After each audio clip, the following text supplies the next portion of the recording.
Tuhan bersamamu.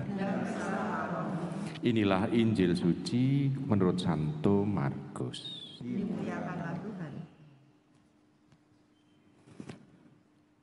Pada suatu malam Sabat, Yesus masuk ke dalam rumah ibadah di kota Kapernaum dan mengajar di sana.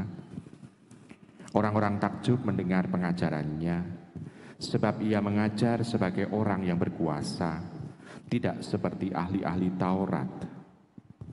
Dalam rumah ibadah itu ada seorang yang kerasukan roh jahat. Orang itu berteriak, "Apa urusanmu dengan kami, hai Yesus orang Nazaret? Engkau hendak membinasakan kami? Aku tahu siapa engkau, yakni yang kudus dari Allah." Tetapi Yesus menghardiknya, katanya, "Diam, keluarlah daripadanya." Roh jahat itu mengguncang-guncang orang itu, dan sambil menjerit dengan suara nyaring, ia keluar daripadanya. Semua orang takjub sehingga mereka memperbincangkannya, katanya, "Apa ini? Suatu ajaran baru?" Guru itu berkata-kata dengan kuasa, roh-roh jahat pun ia perintah, dan mereka taat kepadanya. Lalu tersebarlah dengan cepat kabar tentang Yesus ke segala penjuru di seluruh daerah Galilea. Demikianlah sabda Tuhan. Ibu, Bapak, Saudari, saudara terkasih dalam Tuhan, dikatakan di sana Yesus mengajar sebagai orang yang berkuasa. Dikatakan berkuasa tidak hanya sabda-sabdanya saja, tetapi sebetulnya keseluruhan dari kehadiran Tuhan Yesus. Kita bisa melihat di sana kehadiran Tuhan itu sudah ditangkap oleh setan. Setan yang memasuki tubuh seseorang sehingga orang menjadi kerasukan. Dia mengenal betul dengan kehadiran Tuhan itu siapa dia. Sebetulnya dengan pembawaan diri, dengan cara Tuhan Yesus itu tinggal bersama-sama dengan atau di tengah-tengah semua orang yang mendengarkan sabdanya itu, dia sebetulnya sudah mempunyai wibawa. Jadi tidak hanya pada saat Tuhan Yesus mengajar, tidak, tetapi kehadirannya itu sudah memberikan wibawa tersendiri. Lalu pada saat setan melihat, setan tahu persis siapa dia yang dihadapinya. Memang yang lahir sebagai manusia, tetapi kedalaman diri Tuhan Yesus atau identitas sesungguhnya dari Tuhan Yesus ditangkap oleh setan itu.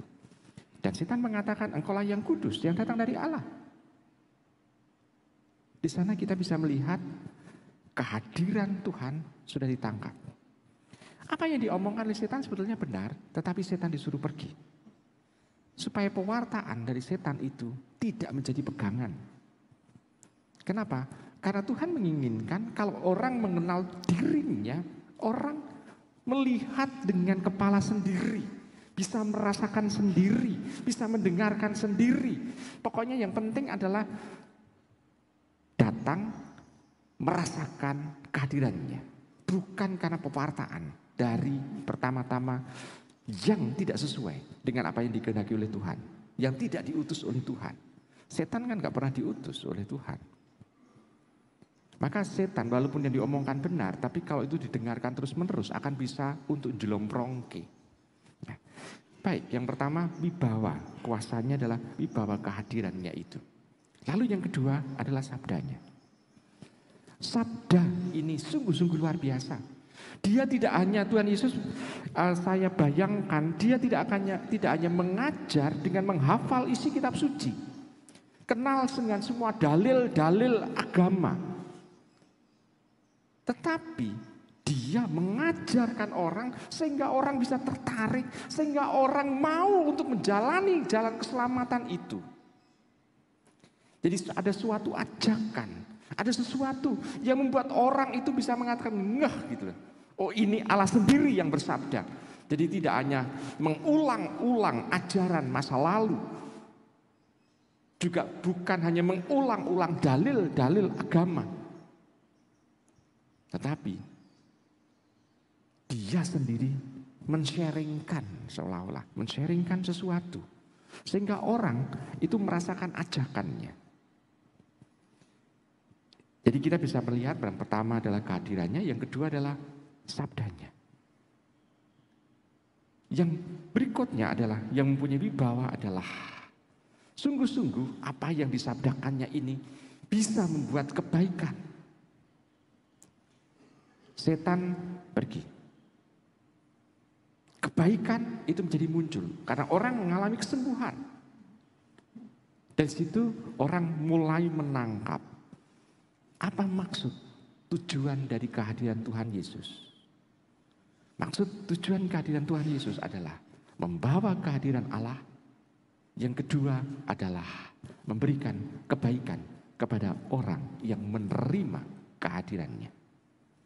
Dan kebaikannya adalah kebaikan di mana orang diselamatkan. Jadi tidak hanya baik sekarang di sini di dunia ini, tetapi keselamatan. Jadi ada sesuatu yang membuat orang itu mempunyai bekal melangkah menuju kepada kebaikan yang tidak hanya sekarang tetapi juga di masa depan.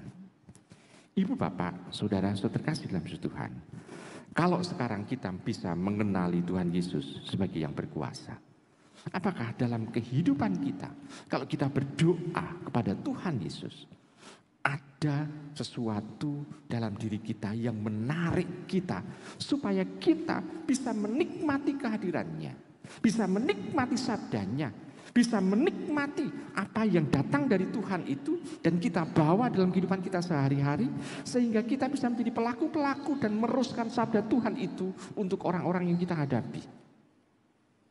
Karena kewibawaan Tuhan itu sebetulnya mau menuntun kita untuk juga meneruskan apa yang sudah beliau katakan untuk kita.